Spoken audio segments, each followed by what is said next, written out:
বন্ধুরা, ভাবুন এমন এক দেশের কথা যেখানে সময় নিজেই অন্য নিয়মে চলে, যেখানে দিন শুরু হয় সূর্যাস্তের বদলে সকাল ৬টা থেকে এবং যেখানে ক্যালেন্ডারে আমাদের থেকে ৭ বছর কম চলে। এটা কোনো রূপকথার গল্প নয়, এটা হলো এমন একটি ভূমি যেখানে কিছু আদিবাসী গোষ্ঠীর নারীরা এখনও ঠোঁটের ভেতর প্লেট রেখে সৌন্দর্য ফুটিয়ে তোলেন, যেখানে প্রতিটি ছিদ্রযুক্ত ঠোঁট যেন তাদের মর্যাদার প্রতীক। কিন্তু সবচেয়ে অবাক করা বিষয় হলো, এই মহাদেশের সেই রহস্যময় দেশে যেখানে পৃথিবীর পৃষ্ঠতল সবচেয়ে বেশি উত্তপ্ত হয়, সেখানেই লুকিয়ে আছে এক ঘুমন্ত দৈত্য, যার নাম হাল হুব্বি। যে আগ্নেয়গিরিটি প্রায় ১ দশক ধরে চুপ ছিল, সেটি খুবই অল্প সময়ের মধ্যে জেগে উঠে এমন ভয়ঙ্কর অগ্ন্যুৎপাত ঘটালো যে পুরো দেশের বিমান চলাচল বন্ধ করে দিতে হলো। এই দেশটি আপনাকে কেবল ইতিহাসের পাঠ দেবে না, এটি আপনাকে এমন সব সত্যের মুখোমুখি দাঁড়াবে যা আপনার ধারণাকে চ্যালেঞ্জ করবে। হ্যাঁ বন্ধুরা, আজকের ভিডিওতে আমাদের অজানা দেশ চ্যানেলে আমরা যাব মানবতার জন্মভূমিতে, ইথিওপিয়া দেশে। এই প্রাচীন দেশটি, যার অফিসিয়াল নাম federal Democratic Republic of Ethiopia, Africa মহাদেশের শিং বা হর্ন অফ আফ্রিকা অঞ্চলে কৌশলগতভাবে অবস্থিত একটি ল্যান্ডলকড দেশ। এর বিশাল আয়তন প্রায় ১১ লক্ষ বর্গ কিলোমিটার, যা এটিকে পৃথিবীর ২৭তম বৃহত্তম দেশ করে তুলেছে।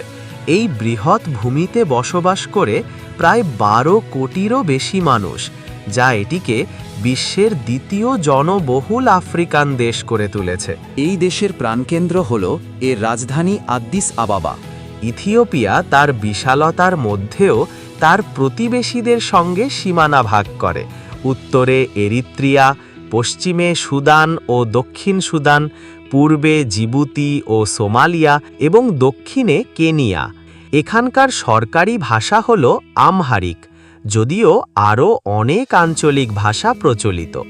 তাদের মুদ্রা হল ইথিওপিয়ান বীর এবং জনসংখ্যার একটি উল্লেখযোগ্য অংশ ইথিওপিয়ান অর্থোডক্স টেওয়াহেডো চার্চ অনুসরণ করে, যদিও ইসলাম ধর্মও একটি প্রধান ধর্ম হিসেবে প্রচলিত। এই ভূখণ্ডটি আসলে একটি বিশাল উচ্চ মালভূমি, যা আফ্রিকার ছাদ নামে পরিচিত, এবং এর মধ্য দিয়ে চলে গেছে বিখ্যাত গ্রেট রিফট ভ্যালি, যা এটিকে ভৌগোলিকভাবে অত্যন্ত বৈচিত্র্যময় করে তুলেছে। ইথিওপিয়াকে প্রায়শই মানবতার জন্মভূমি বলা হয়, কারণ এখানেই পাওয়া গেছে প্রাচীনতম হোমিনিন ফসিল, যেমন বিখ্যাত লুসিয়ের কঙ্কাল। কিন্তু এই দেশের প্রাণ তার আদিবাসী গোষ্ঠীগুলির মধ্যে নিহিত। দক্ষিণ ইথিওপিয়ার ওমো উপত্যকা বিশ্বজুড়ে নৃতাত্ত্বিকদের জন্য এক জীবন্ত জাদুঘর। এখানে বাস করে মুরসি ও সুরমায়ের মতো গোষ্ঠী, যেখানে নারীদের ঐতিহ্যবাহী সাজের একটি কেন্দ্রীয় অংশ হল মাটির বা কাঠের প্লেট ঠোঁটে স্থাপন করা, যা কেবল সৌন্দর্যের প্রতীক নয়, এটি একটি সামাজিক মর্যাদারও পরিচয়। যত বড় প্লেট, সমাজে তার সম্মান তত বেশি। এছাড়া আফার বা ওরোমো এর মতো গোষ্ঠীগুলি তাদের প্রাচীন রীতিনীতি এবং জীবনযাত্রার মাধ্যমে প্রমাণ করে যে ইথিওপিয়া কেবল ইতিহাস নয়, এটি এক চলমান সভ্যতা। ইথিওপিয়ার সমাজে নারীর ভূমিকা অত্যন্ত বৈচিত্র্যময় এবং ঐতিহ্যবাহী রীতিনীতি দ্বারা প্রভাবিত। একদিকে যেমন গ্রামীণ আদিবাসী সমাজে কঠোর প্রথা দেখা যায়, তেমনি অন্যদিকে ইথিওপিয়া ইতিহাসে শক্তিশালী নারী নেতৃত্বের জন্য পরিচিত। কিংবদন্তি অনুসারে এখানকার কুইন অফ সেবা ছিলেন একজন শক্তিশালী এবং বুদ্ধিমতী শাসক। আধুনিক ইথিওপিয়াতে নারীরা রাজনীতি এবং পাবলিক সার্ভিসে গুরুত্বপূর্ণ ভূমিকা পালন করছেন, যদিও সমাজে লিঙ্গভিত্তিক চ্যালেঞ্জ এখনও বিদ্যমান। এখানে একটি আকর্ষণীয় সত্য হল, ইথিওপিয়ান মহিলারা প্রায়শই তাদের নিজেদের সংস্কৃতির গভীর ঐতিহ্য বহন করেন এবং তাদের পরিবারের অর্থনৈতিক ও সামাজিক মেরুদণ্ড হিসেবে কাজ করেন। ইথিওপিয়া রহস্যময়তার একটি ভাণ্ডার। মাটির গভীরে লুকিয়ে থাকা বিস্ময়গুলির মধ্যে একটি হল দানাকিল ডিপ্রেশন। এটি পৃথিবীর সবচেয়ে উত্তপ্ত এবং সর্বনিম্ন স্থলগুলির মধ্যে একটি, যা 3টি টেকটনিক প্লেটের মিলনস্থলে অবস্থিত। এই এলাকাটি তার উজ্জ্বল হলুদ ও সবুজ হাইড্রোজেন সালফাইড এবং লবণাক্ত জলের পুলের জন্য বিখ্যাত। কিন্তু এই অঞ্চলের সাম্প্রতিক ভূতাত্ত্বিক ঘটনাগুলির মধ্যে সবচেয়ে উল্লেখযোগ্য হল হাল হুব্বি আগ্নেয়গিরির বিস্ফোরণ। যে আগ্নেয়গিরিটি প্রায় 1 দশক ধরে নিষ্ক্রিয় ছিল, তা মাত্র 24 ঘন্টার মধ্যে প্রবল অগ্নি উৎপাত শুরু করে। ছাই এবং ধোঁয়ার বিশাল মেঘের কারণে সতর্কতা হিসেবে দ্রুত বিমানবন্দর এবং আকাশপথ বন্ধ ঘোষণা করতে হয়, যা এই অঞ্চলের অস্থির প্রকৃতির এক জ্বলন্ত প্রমাণ।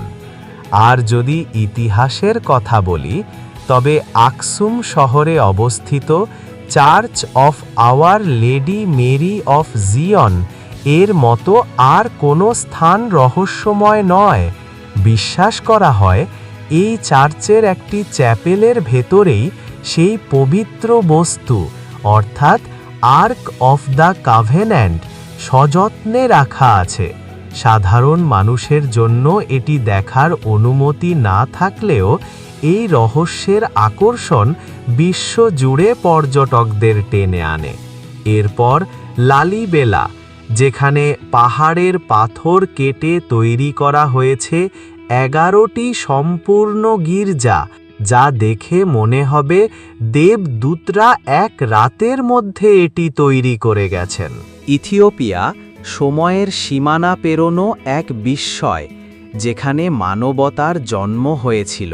যে ভূখণ্ড প্রাচীন রহস্য, নারী শক্তি এবং প্রকৃতির চরম বৈচিত্র্য বহন করে, তা নিঃসন্দেহে আপনার অভিজ্ঞতাকে সমৃদ্ধ করবে।